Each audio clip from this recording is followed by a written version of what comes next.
Hello, mere pyare bachcho. Welcome back. I am so happy to see you. Your exams are just around the corner, and I am here to make sure you are 100% prepared. Today, we're going to dive into a really beautiful, heart-touching story from your English textbook, The Beggar, by the amazing Anton Chekhov. Chalo, let's break it down so you can feel super confident. Okay, before we jump into this story, I want you to think about something. Just pause for a second and think.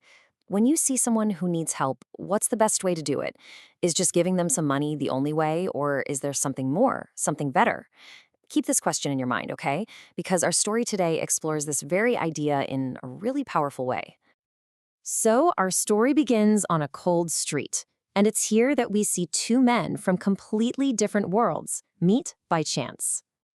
On one side, we meet Lushkoff. You can just see he's had a really tough time. He's wearing torn, raggedy clothes. And then we have Sergei, a successful advocate, very well-dressed and well-off. The story really kicks off when Lushkoff goes up to Sergei and asks for some money. Now, to get some sympathy, Lushkoff spins this really sad tale. He says, I was a hard-working village school teacher for 8 whole years, but I lost my job because of some conspiracies and lies people spread about me. It's a story that's designed to make you feel really sorry for him. But there's a problem. Sergei has a razor-sharp memory, and he realizes, wait a minute, I've seen this man before, just the other day. And last time, Lushkoff told him he was an expelled student. So the stories just don't match up.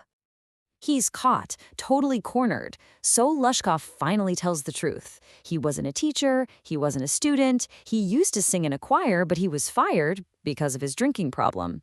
He admits that he has to lie, because whenever he tells the truth, nobody wants to help him.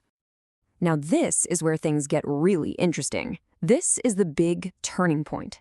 Sergei is angry about the lies, of course, but instead of just shouting at him or calling the police, he does something completely different. Sergei believes that the real way to help Lushkoff isn't by giving him a few coins, which he'd probably just waste on drink, but by giving him a chance to work.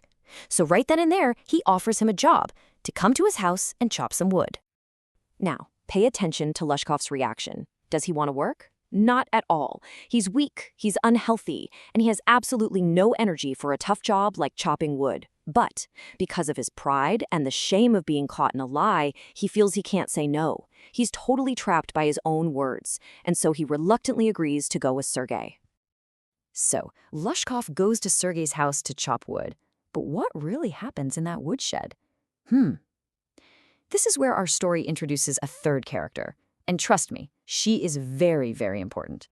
Sergei calls for his cook, a woman named Olga, and she is clearly not happy to see this poor, drunken man. She gives him a harsh look, kind of shoves him towards the woodshed, and Sergei watches all this from his window. He sees Lushkoff try to chop the wood, but it's just pathetic. He can barely even lift the axe. He's simply too weak for the job. But then something really surprising happens. Just 1 hour later, Olga comes in and tells Sergei that all the wood has been chopped. Done. Sergei feels a little proud, thinking his idea worked. So he pays Lushkoff half a ruble and tells him he can come back whenever he needs more odd jobs.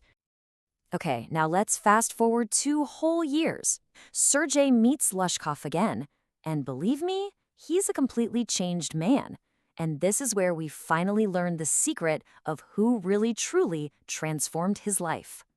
Sergei is so happy to see the new and improved Lushkoff, and he starts taking all the credit, saying, "See, I put you on the right path." But Lushkoff stops him. He says that while he is very grateful to Sergei, the person who truly saved him was his cook, Olga. So how did she do it? It's amazing, really. Lushkoff explains that first, Olga would scold him, call him a miserable drunk. But then she would just sit with him, look at his sad face, and she would start to weep for him. She felt his pain.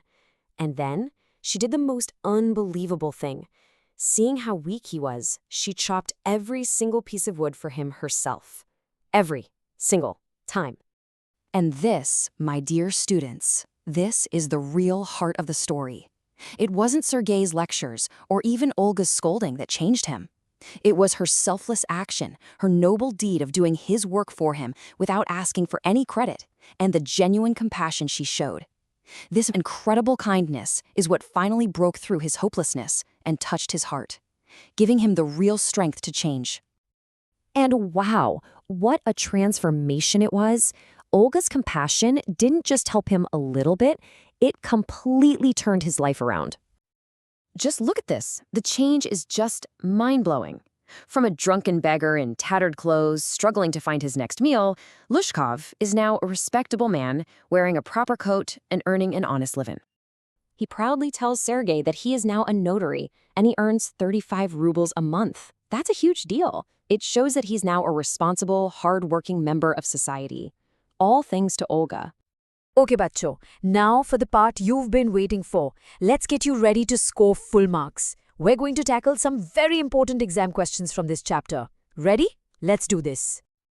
This is a classic question from this chapter, asking if Lushkoff actually wanted to work. So let's quickly recap why he made that decision. Here are your key points for the perfect answer. First, a big no. He was not a willing worker at all. And why? Because he was physically weak and sick from drinking too much. So the question is, why did he agree? Simple, because of his pride and shame. Sergei had caught him lying, and Lushkoff felt completely trapped. Make sure you use this phrase in your answer, beta, trapped by his own words. Your teacher will love it. All right, now for the most important question. This one carries the whole message of the story. What exactly were Olga's noble deeds, and how did they save Lushkoff? Okay, for a full marks answer, here's what you need to say. Olga saved Lushkoff not by forcing him, but through deep, genuine compassion. She cried for him, which showed she saw him as a human being in pain. Then she performed the ultimate act of kindness. She did his hard work for him, selflessly, without any reward. This noble deed touched his heart in a way nothing else could. It showed him what true kindness was, and that gave him the moral strength to finally stop drinking and change his life for good. And you can wrap up your answer perfectly with this powerful quote from Lushkoff himself. It proves that real change comes from the heart, and it's inspired by the noble actions of others. It shows that compassion can be so much more powerful than just criticism. And that's a wrap on The Beggar. What a beautiful story with such a powerful message, right?